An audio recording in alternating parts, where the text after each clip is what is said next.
Thanks for joining me today. My name is Eric Brown and I'm with CG Wealth and a member of Graham Wealth Partners. Today I want to talk to you about something interesting. It's timely because you should be receiving soon or have already received your year-end statement from your investment firm, and it shows performance, it shows fees, and gives you an outline of all of those things in there. And what I want to point out today and emphasize is mutual funds and how their fee structure is set up. And the reason I'm talking to you about that today is because part of it doesn't actually show up on that fee structure or that fee statement that you're getting on an annual basis.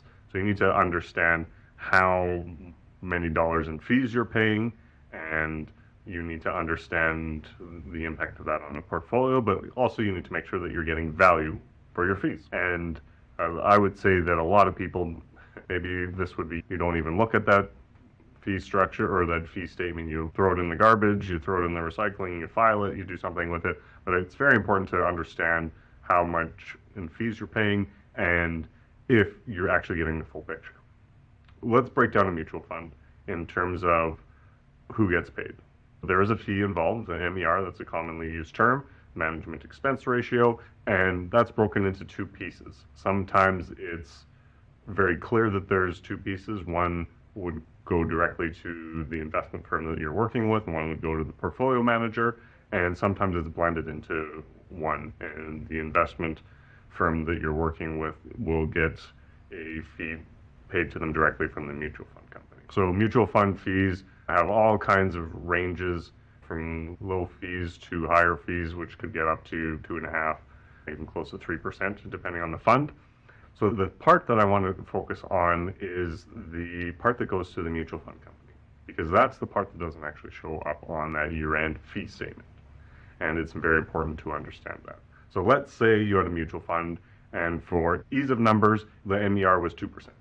So of that 2%, part of it needs to go to the investment advisor's firm, and part of it will go to the mutual fund manager.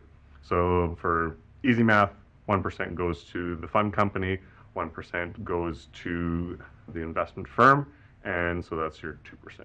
So on your statement, what you'll see is the 1% that is paid to the investment advisor. What you won't see, and what is not required to be reported, is the 1% that goes to the mutual fund company. And essentially, that's just taken off the return. So when you look at your mutual fund on your statement or online, you will see the investments minus the fees that have been charged.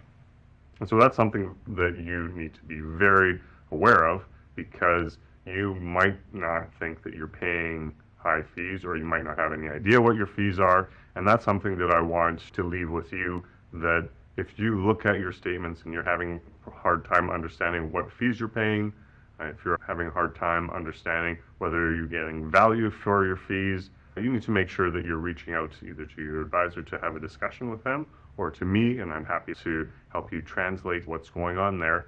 Because as an example, I recently helped a new client.